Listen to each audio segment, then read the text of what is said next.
Dragon Ball has been a part of my whole life. The show started before I was even born and it's still so present in my life today that it's no surprise that we've gotten so many games over the years. Fighting games, RPGs, and even some weird experiments. Dragon Ball has been through it all.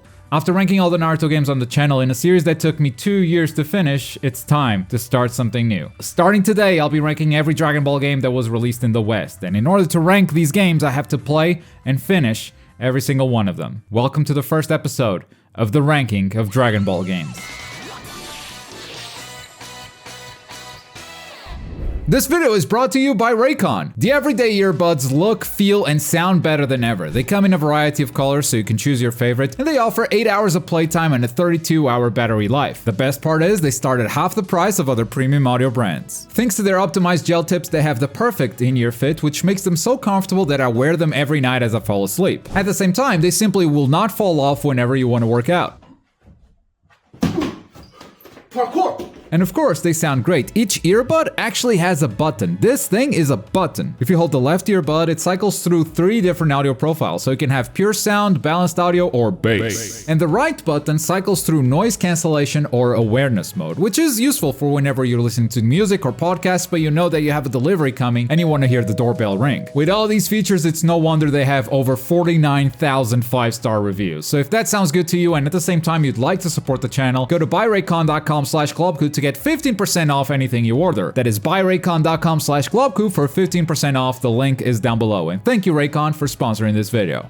Let's start from the beginning. We're going back to 1986. Not a great year. The world was introduced to mad cow disease, the Chernobyl nuclear reactor explodes, and Oprah makes her national debut. So it's a good time for video games to distract us from what's happening in the real world, and this is when we get our first Dragon Ball game. Dragon Ball Dragon Daihikyo for the Super Cassette Division. Now this game was only released in Japan, so usually I wouldn't rank it, but I gotta make an exception for this one for 2 reasons. One, there's no Japanese text at all, so knowing Japanese isn't a requirement to enjoy all of it. And 2, this is the first ever Dragon Ball game and the only one in the entire history to not have been published by Bandai or Bandai Namco. The only one, so I had to take it out for a spin. The Super Cassette Division was a home console made by the Japanese toy manufacturer Epoch to compete with the Nintendo Entertainment System. We all know how that went, because this was Epoch's last console after all, and Nintendo is still going strong. But alas, it's now forever in history as the console that had the very first Dragon Ball game. And it's a pretty simple one. The level auto-scrolls and you have full control over Goku flying in his Nimbus. You've got a button for the Power Pole, aka the Power Noodle, and another button for the Kamehameha. The game is comprised of 7 levels total, and at the end of each one there's a Dragon Ball to find, hidden in one of the castles. Find all 7 Dragon Balls and Oolong can finally make his wish: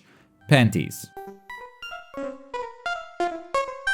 The game is pretty challenging. It's got that old school difficulty where everything looks simple, but you also die super fast. The movement does feel a bit restricted as you can only move at the bottom half of the screen. That is until you find an arrow power up, and that allows you to freely move on the entire screen. It goes away after you end the level, but it's probably the best power up you'll ever find. There are other power ups whenever you find characters hiding in buildings as such, but none even come close to how good the arrow is. You're also able to upgrade your Kamehameha and have it travel further by finding Master Roshi in a level. Once you touch him, the game becomes a 2D fighter where you have a punch and a kick button. This is incredibly awkward to control and really challenging but doable. Plus, if you lose to Roshi, nothing happens, the level just continues, but if you beat him, you've permanently upgraded your Kamehameha. The second time you find Roshi though, he won't just be punching and kicking anymore, he's gonna be shooting Kamehamehas at you. And this is not okay. But I'd say for the most part, the game is fairly competent at what it sets out to do, and I was really surprised to find so many power-ups hidden throughout the levels. It's deeper than it looked at first. Every level has its own unique vibe. They do try to change it up with the environments, but they were rather limited in what they were able to do. So the level variety is mostly felt by which enemies you go up against. Given how different their attack patterns are, given how different you have to play against them, each level ends up feeling pretty unique. Although the difficulty is a little bit inconsistent. I still think the first level is one of the hardest levels in the entire game, and it's sort of random how easy or hard the next level is going to be. You just never know. I also don't really like how the game communicates power-ups either. For instance, if you pick up Oolong that you just randomly found hanging around, nothing happens, you just increase your high score. But if you find Oolong hiding under a rock, then suddenly he is a screen clear power-up. It became obvious that characters just do nothing if they're just hanging around, but if you find them under an object, then they will give you a power-up.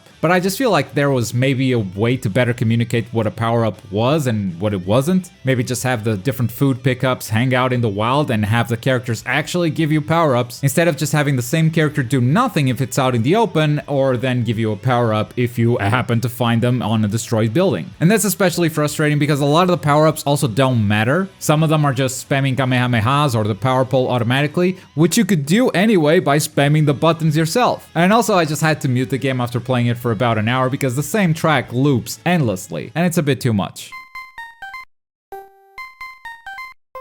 I can't knock the game too much for that. After all, these cartridges had very limited space, so developers had to constantly compromise and find shortcuts to fit more content into the game. And to rank a game like this, we have to take into account the year that it came out. Now, it's hard for me to remember what it was like in 1986, given that I wasn't alive, but we can look at what other games came out that year and see how this game compares. So let's see, in 1986 we got Bubble Bobble, Metroid, Castlevania, Adventure Island, Kid Icarus, and oh, The Legend of Zelda. Yeah, this game is okay, but clearly not on the same level as those. I'm gonna give it a solid D rank. First game done, only 54 more to go.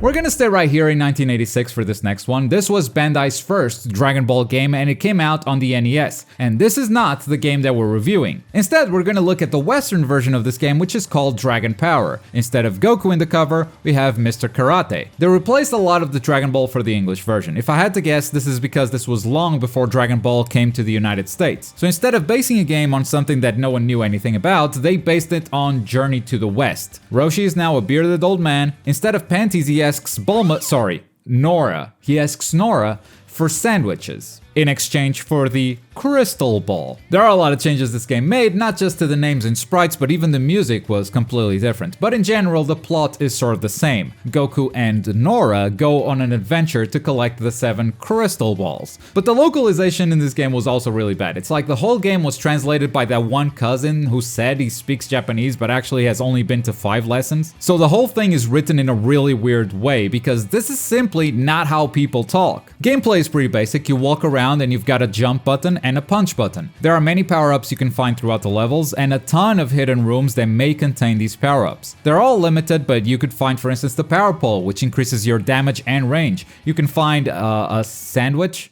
I think. This one gives you a speed boost for a limited time. You can find the Flying Nimbus, which teleports you further into the level, and it's usually very useless because it just forces you to backtrack. There's usually a lot of stuff to find in the levels, and it's mandatory. It's not just get to the end of the level and you're done, you gotta find the Dragon Balls. You can also pick up turtle shells, which allow you to use the Kamehameha. Sorry, I keep doing this. The turtle shells allow you to use the Wind Wave Come!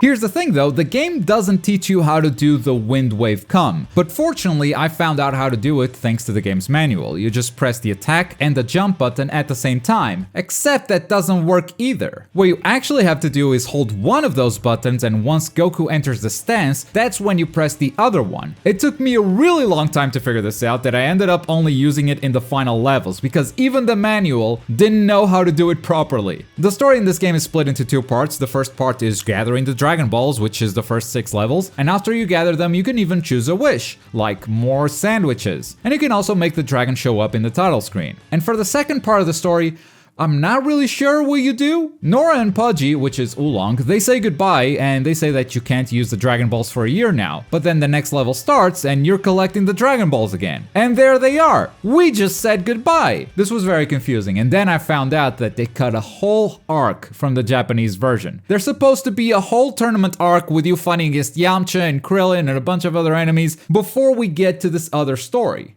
This second arc of the game is also very brutal. At any point, if you die, you would usually return to the start of the level. But from level 7 until the end of level 10, if you die, you start over from the beginning of level 7. It's really hard, mainly because of one really annoying mechanic, which is Goku's health constantly ticking down. Because he's hungry. He's always hungry. So even if you're not doing anything, you're losing health. This means you gotta find health pickups, some chicken legs or a cupcake if you're really lucky, and these drops are completely random. So RNG can just say, no, you're gonna die, there's no way you can do this because we're just not gonna give you any health pickups. And because your health is always ticking down, the best approach to clearing these levels is usually just running through them as fast as possible. And And for a game that has so many hidden rooms, so much enemy variety, and is that a problem? Do we need to talk about that? It just leaves no space for exploration because you gotta go fast. And that's a real shame because all 10 levels feel very unique. There are unique boss fights with mechanics that once you learn are actually very fair fights. It's not like that Roshi fight from the last game. Even if they're challenging, they are fair. But in order to win, you need good RNG with good health pickups,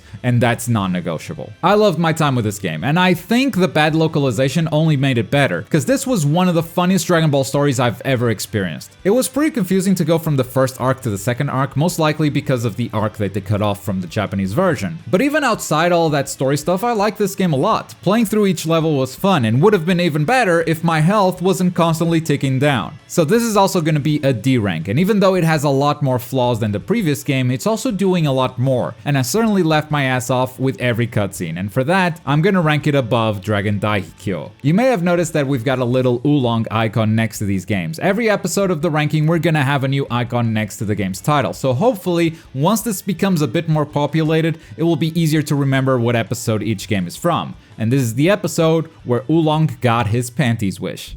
That's it for today. The next episode is going to require me to play and finish 6 whole Dragon Ball games, so it's going to be a while. But if you want to check in on my progress, I'll be playing a lot of these games live on Twitch, twitch.tv/Globku. Give me a follow to know when I go live. And don't forget about today's sponsor. Go to buyraycon.com/Globku to get 15% off your order. And as always, thank you very much for watching. My name is Globku, and I'll see you next time. Bye!